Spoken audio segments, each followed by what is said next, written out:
کیا جائے تو ہماری زندگی ہر مرحلے میں اللہ تعالیٰ آسانی پیدا کرتے چلے جائیں گے ہماری زندگیوں میں، نہیں تو زندگیاں الجھ کر رہ گئی۔ سب کچھ ہونے کے بعد بھی گھروں میں سکون نہیں ہے۔ شوہر اور میاں بیوی کی لڑائی سے کیا نقصان ہوتا ہے؟ سب سے بڑا اس کی آنے والی نسلوں تک کو نقصان پہنچتا ہے، جو ان کے بچے بھی ویران ہو جاتے ہیں۔ اگر ان کے اندر کسی ایک کے اندر بھی اتنا علم ہو کہ اللہ نے ہمارے حقوق کیا رکھے ہیں، ہم دونوں کو کیسے رہنا ہے، تو یہ تمہیں دنیا کی کوئی کتاب نہیں سکھا سکتی۔ یہ تمہیں محمد عربی صلی اللہ علیہ وسلم کا جو پیغام ہے، جو دیا گیا ہے انسانیت کے نام، وہ تمہیں حدیثوں میں اور قرآن میں ملے گا کہ تمہیں دونوں کو کیسے رہنا ہے۔ زندگیوں کو جوڑنا کس کے ذریعے سے؟ قرآن کے ذریعے سے ہماری۔ اور پھر معاشرہ ایسا ہو رہا ہے کہ یعنی کہ چاروں طرف آگ کے انگارے، جہالت کے انگارے۔ ہم تو ہماری نظر میں کیا ہے؟ جہالت ہے، لیکن اگر حقیقت میں دیکھیں تو ایسے آگ کے انگارے چاروں طرف معاشرے میں دکھائی دے رہے ہیں کہ کبھی بھی کوئی بھی اس میں جا کر اس کی گر سکتے ہیں، جل سکتے ہیں، جھلس سکتے ہیں۔ کس طریقے سے؟ کیسے جھلسنا ہے کہ جب ہم گمراہی کی طرف جائیں گے، خواہشات ہمارے سر پر ہے ہر وقت، فون ہمارے پاس ہے، آپس میں تعلقات کرنا، آپس میں ایک دوسرے کو کنیکٹ کرنا بہت آسان ہے آج کی تاریخ میں۔ کئی ہماری مسلم بچیاں گھروں سے چلی گئیں، بالکل انہوں نے اپنا دین، اپنا مذہب انہیں کچھ نہیں معلوم۔ اس میں سب سے بڑی ذمہ داری ماں کی رہی ہے، بہت بڑی ذمہ داری کہ مائیں بڑی بڑی یونیورسٹیوں میں پڑھا دیتی ہیں۔ پڑھانے کا میرا مقصد غلط نہیں ہے، میری بات کو غلط مت لے کے جانا کہ بار بار میں پڑھائی کی بات لے رہی ہوں، کیونکہ وہ زمانہ جو پچھلے اب سے 20 یا 30 سال پہلے گزرا تھا، 50 سال پہلے گزرا تھا، بڑا خیر کا زمانہ تھا، اور آج کے زمانے میں بہت زیادہ بے حیائی بے شرمی کا معاشرہ قائم ہو چکا ہے، اور ہمیں اتنا دین کا نہیں، اس کی چاندنی ہمیں دکھائی دے رہی ہے کہ نہیں پڑھاؤ، یہ بناؤ وہ بناؤ۔ اس سے پہلے تم اچھا انسان بنا لو ان کو،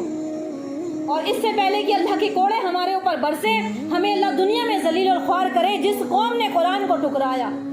اور ایسا نہیں، قرآن آج کی کتاب نہیں، 1400-1450 سال پرانی کتاب ہے یہ۔ اس مکہ کے اندر بھی جنہوں نے اللہ کے رسول کی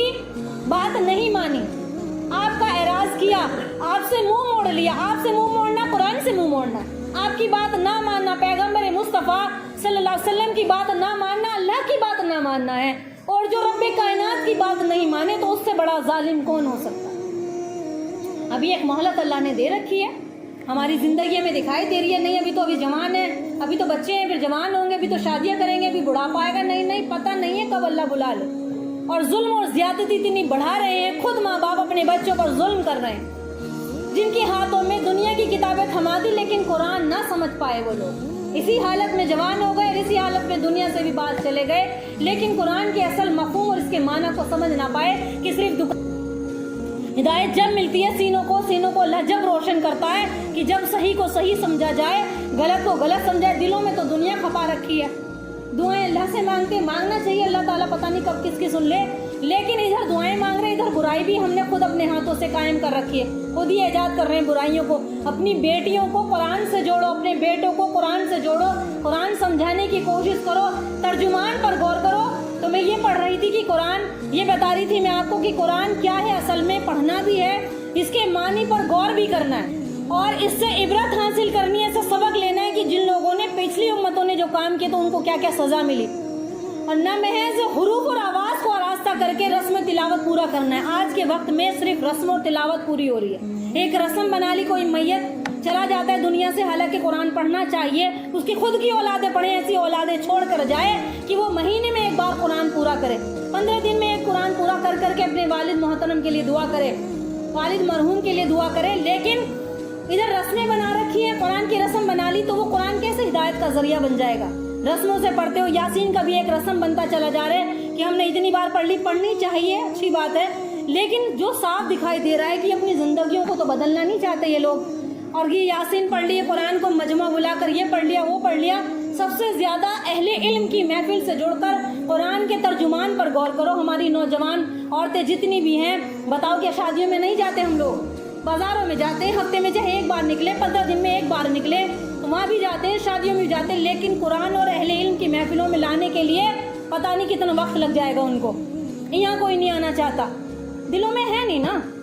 بے شک پڑھ رہے ہیں گھروں میں نماز سب پڑھ رہے ہیں، لیکن وہ دلوں میں جو کیفیت بننی چاہیے نا، جس پر اللہ نے ہمیں وعدے دیے ہیں کہ تمہیں اللہ تعالیٰ جنت کی بشارت دیتا ہے، تمہاری منزلوں میں تمہیں اللہ کامیاب کرے گا، تو اس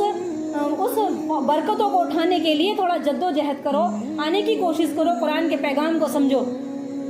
تو آگے فرماتے ہیں کہ نہ کہ محض حروف اور آواز کو آرائستہ کرنا ہے، نہ ہی رسم و رواج سے تلاوت کرنی ہے۔ اور فرمائے یہ بات یاد رکھنی چاہیے، آخری بات میں اور بتا دوں اپنی،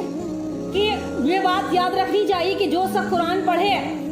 سنتے رہنا میری بات یہ کہ جو شخص قرآن پڑھے، ساری دنیا قرآن پڑھتی ہے، جہاں جہاں بھی جس کونے میں مسلمان ہیں، اللہ ماشاء اللہ چند لوگوں کے علاوہ جو نہیں جانتے بات الگ ہے، قرآن کا پڑھنا بھی ثواب ہے، دیکھنا بھی ثواب ہے، چھونا بھی ثواب ہے، ہر چیز میں اللہ ہمیں اجر دیتا ہے، لیکن ساتھ ساتھ عمل کرنے کو بھی تو اللہ کہتا ہے نا۔ عمل نہیں کریں گے تو پھر ہم کیسے مسلمان ہوں گے؟ دوسرے غیر مذہب کے لوگ بھی قرآن کو مانتے ہیں کہ ہاں یہ ایک مذہب کی مقدس کتاب ہے، جیسے اور کتابیں جیسے رامائن ہے، مہابھارت ہے اور وید ہیں، یہ بھی بڑی بڑی کتابیں دوسرے مذہبوں کی، وہ اپنے مذہبوں کے میں اپنی کتابوں کی تعظیم کرتے ہیں اور یہ جانتے ہیں کہ مسلمانوں کی مقدس کتاب کون سی ہے؟ قرآن مجید ہے، تو اتنی تعظیم تو وہ بھی کرتے ہیں۔ اگر کوئی یہ کہنے نہیں ہم قرآن کو مانتے ہیں، تو مانتے تو وہ لوگ بھی ہیں، چلتے نہیں ہیں، کیوں؟ ان کا مذہب اور ان کا سب کچھ راستہ دوسرا ہے۔ اب ہم اپنے مذہب میں اپنے قرآن جان کر پہچان کر بھی اس پر عمل نہ کریں تو ہم سے بڑا ظالم کون ہے بتاؤ؟ تو یہ بات یاد رکھنی چاہیے کہ جو سب قرآن پڑھے اور عمل اس پر نہ کرے تو قرآن اس کا دشمن ہوتا ہے، قرآن اس کا دشمن ہوگا۔ چنانچہ حدیث میں آیا ہے کہ رب تعل القرآن والقرآن یعلنہ، یہ حدیث پاک کا مفہوم ہے کہ بعض لوگ ایسے ہیں وہ قرآن کی تلاوت تو کرتے ہیں، بعض لوگ ایسے ہیں وہ قرآن کی تلاوت تو کرتے ہیں اور قرآن ان پر لعنت کرتا ہے۔ اللہم حفظنا منہ، اللہ ہماری حفاظت فرمائے اس بات سے۔ بہت بڑی بات ہے یہ سمجھنے والوں کے لیے کہ قرآن تو پڑھتے لیکن خود قرآن ان پر لعنت کرتا ہے۔ مطلب یہ ہے کہ تلاوت میں اصل محض الفاظ قرآن کو پڑھنا نہیں ہے، الفاظ کی ادائیگی کرنا نہیں ہے،